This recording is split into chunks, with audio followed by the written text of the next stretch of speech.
There is a single signature in the museum archives, written by a trembling hand. 10:47 p.m., October 29, 1964. I carry the same last name. For 60 years, I thought I knew who my grandfather was. Then I found a document where it was written in black and white. He let the thieves in. He signed the authorization. He took the money, $2,000, 2 days before the greatest museum robbery of the century. My family never spoke about it. Now I understand why. But there is one more document, the one no one ever read. And if what is written in it is true, then everything we thought we knew about that night is a lie. My name is Arthur Grayson. I work at the American Museum of Natural History, Department of Mineralogy. I tell visitors about stones, about how they form, about how they survive centuries. Usually these stories are simple. There is an object, there is a date, there is a route. People are secondary. At least, that is what I believed. About the 1964 robbery, I knew as much as everyone else. It is one of the museum's most famous stories. 3 young men. Fake identification. An open window. A few minutes, and the most famous sapphire in the world is gone. Tour guides love this story. It always ends the same way. The thieves were caught. The stone was recovered. The system learned its lesson. In that version, everything makes sense. Almost everything. There is one name that is spoken differently inside the museum. Quickly, without details. The night guard. Negligence. A mistake. And then we move on. In my family, that name was never spoken at all. I only knew that my grandfather died in 1964, at work, an accident. No stories, no memories, no explanations, as if that piece of the past had been cut out and hidden away. For a long time, that was enough for me. I worked with stones, not with people. That was easier. That day, I was doing routine work, preparing materials for an upcoming exhibition, reviewing old catalogs, verifying dates, until a folder appeared on my desk that I had never planned to open. No label. Thin. Old. I opened it. Inside were yellowed papers, staff lists from the 1960s, police reports. I turned the pages without expecting anything unusual, until I saw a line that stopped my breath. Grayson. Thomas Grayson. Year 1963. Next to the name, Hall of Gems, night shift. I stared at that name for a long time. This was no longer just the story of a stone. This was the story of my family. I kept reading. Another document. A police report. October 30th, 1964. The language was cold. Official. Internal Museum Memorandum, November 1st, 1964. Following the theft of the Star of India and associated gemstones on the night of October 29th to 30th, the following has been established. 1. Access to the Hall of Gems was granted by night guard Thomas Grayson, who signed an entry authorization for 3 unauthorized individuals at 10:47 p.m. 2. Grayson failed to verify the credentials with museum administration before granting access. 3. Grayson did not activate the emergency alarm, despite suspicious behavior. 4.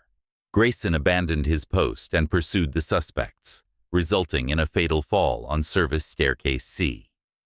5. Banking records indicate a deposit of $2,000 to Grayson's account on October 27, 1964, 2 days prior to the theft. Conclusion: negligence and possible collusion. I read it 3 times. Each time the words felt heavier. Granted access. Failed to verify. $2,000. Possible collusion. My grandfather. An accomplice. I sat alone in the archive room, staring at his name, and I finally understood why my family had never spoken about it.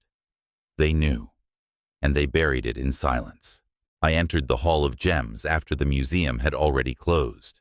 It was the same space I had known for years, but without people it felt different, not empty, focused, as if the building had stopped pretending to be a public place and was left alone with itself. At the center of the hall, under soft light, lay the Star of India. I had seen it hundreds of times. I had told visitors about it.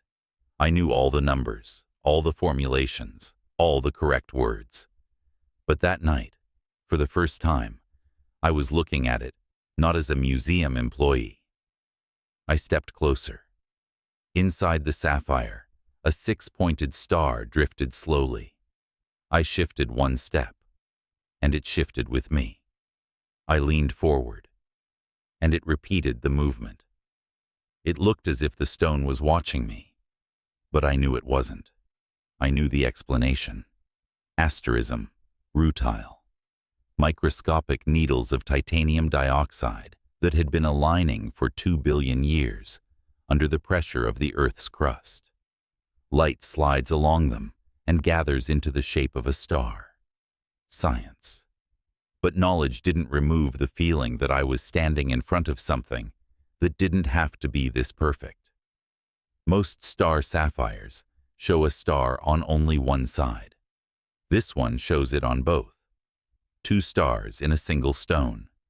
A rarity that occurs in less than 1% of cases. I caught myself thinking that the more precisely I understood the mechanism, the harder it became to reduce this stone to a simple formula. The Star of India was found in Ceylon, present-day Sri Lanka, in the 19th century. Almost nothing about that moment was preserved in documents. Only retellings remained. All of them came down to one thing. The stone was already glowing before it was cleaned of clay. They didn't want to touch it with bare hands. They wrapped it in cloth, passed it carefully, as if it could lose something from a careless touch. There was a legend that if the stone was taken without respect, the star would fade. I don't believe in curses, but I know physics. Oil from human skin changes the way light refracts on the surface of the crystal.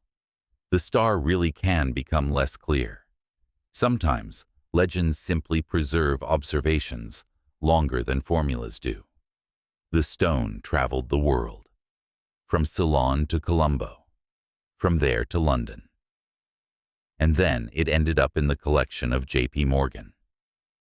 Morgan believed that gemstones were witnesses, not decorations, not investments.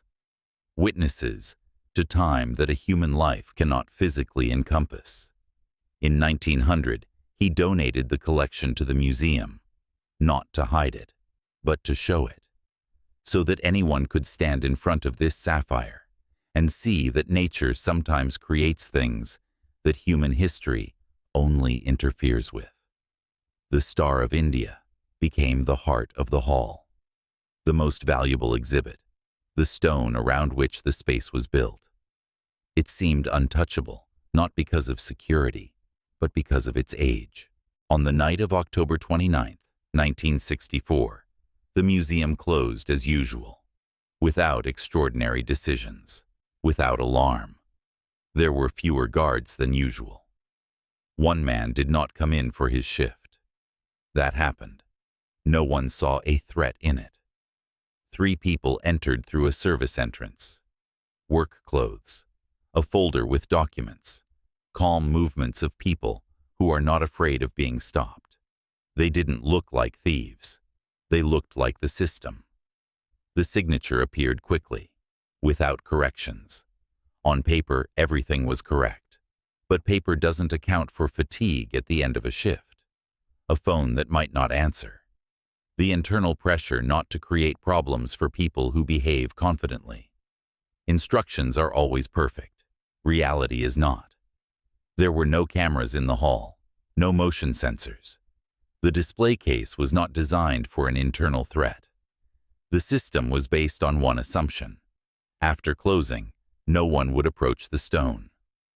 That assumption broke. When the glass cracked, the sound was dull. Not like in the movies. Almost unnoticeable. The guard moved toward the hall almost immediately. That is a detail that cannot be ignored. If he had been an accomplice, he could have stayed at his post, said he heard nothing, waited until morning. But he went. He was found too far from his post. That meant he was not retreating and not waiting for help. He was following them. Accomplices don't behave like that. But the money in the account is a fact. The signature is a fact. And standing in front of the Star of India, I understood only one thing. The documents give one answer. His actions give another. I did not yet know which one was true. He did not greet me. He simply looked at me and said, "You did not come for the story of the robbery. You came for what was not written in the reports." I nodded. We sat down. He did not order coffee. Neither did I. It felt like this conversation did not allow pauses. "You know what they call it now?" he asked. "The crime of the century." He smiled. The funniest thing about that name is that there was nothing complicated about it. I tensed. Everything you heard about a brilliant plan was invented afterward, so the story would look respectable. In reality, everything had been falling apart long before that night. He started with something people usually mention only in passing. The alarm. Formally, the Star of India had a separate sensor. He looked at me carefully. But the batteries in it were dead. For a long time. I objected immediately. That is impossible. Things like that are checked regularly. He shook his head. They are checked on paper, not in the hall. He added that the general security system in the hall had been turned off several years before the robbery. Maintenance was considered too expensive. They decided that the walls, the height, and the presence of people would be enough. I felt uneasy. Next, the windows, he continued. No one broke them. The hall was stuffy. Ventilation was weak. The windows were often left open, a couple of inches, a habit everyone knew about and no one wrote down. He said that during the day, the thieves came to the museum as ordinary visitors.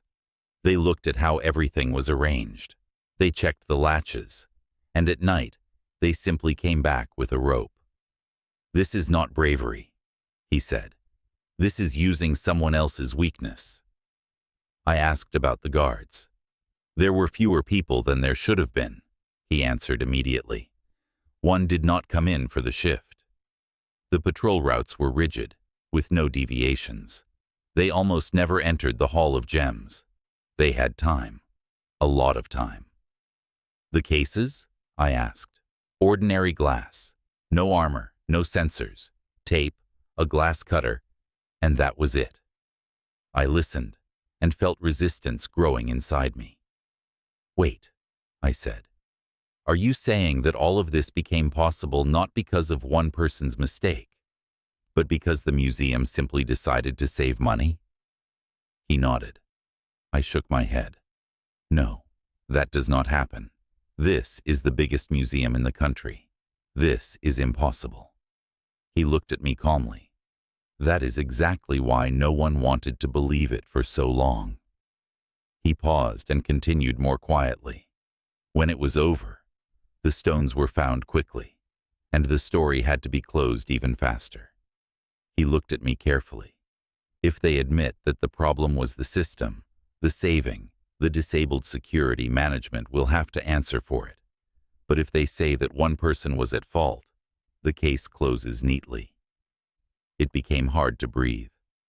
"So all of this, he said, "they placed the negligence of an entire administration onto one guard." He listed it calmly, almost routinely. Battery checks, motion sensors, new cases, a review of guard routes.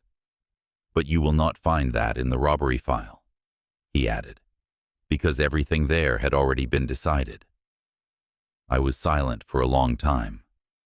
"Are you sure?" I finally asked. absolutely sure that this is not just. He did not let me finish.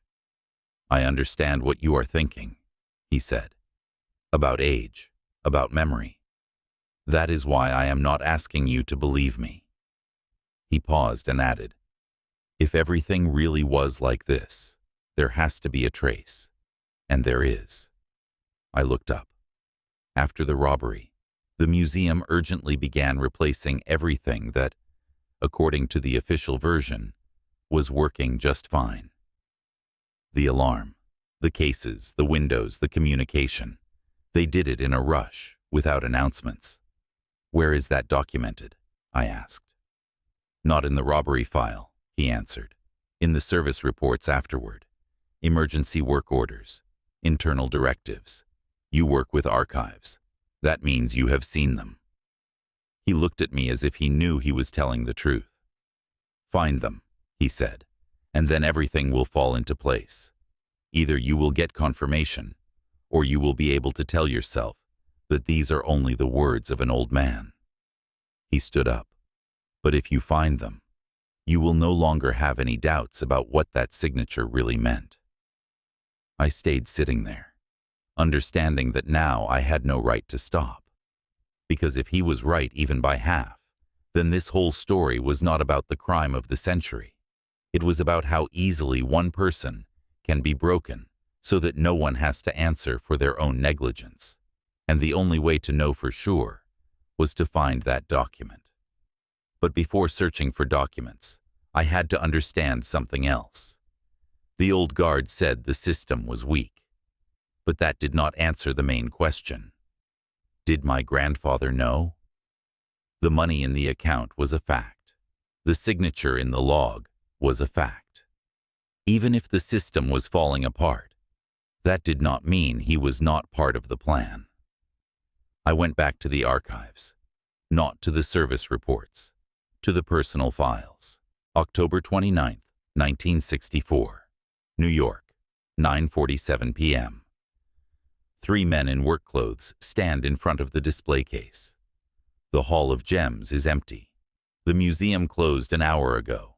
One of them looks at the stone beneath the glass. The Star of India. 563 carats of milky blue sapphire. The largest star sapphire in the world. Roger Clark cannot take his eyes off it. Beautiful, he whispers. Jack Murphy, Murph the Surf, looks at his watch. 9:48. Alan Kuhn stands by the entrance to the corridor, listening. Footsteps. Heavy. Slow. Getting closer. Someone is coming, Kuhn says quietly. Murphy straightens up, adjusts the fake electrician badge, takes a deep breath. Easy, he says. We are here for work. The footsteps stop. A man appears in the doorway. Older. Gray hair. Tired eyes. On his badge, Thomas Grayson, Night Security. He looks at the 3 men, then at their badges, then at the empty corridor behind them. Gentlemen, he says slowly, how can I help you? Murphy smiles. Good evening. Electrical system check. The lights in this wing are flickering. Grayson does not move. At 10 o'clock at night? Emergency call, Clark adds. Fire hazard. Grayson looks at them. For a long time. Murphy feels sweat on the back of his neck. Let me see the work order, Grayson says. Murphy hands over the papers. Fake. High quality. Grayson studies them. Slowly. Then he walks to the phone on the wall. He dials a number. The phone rings, and rings, and rings. No one answers. Grayson sets the receiver down, dials again. Nothing again. He stands there for a few seconds, then turns back.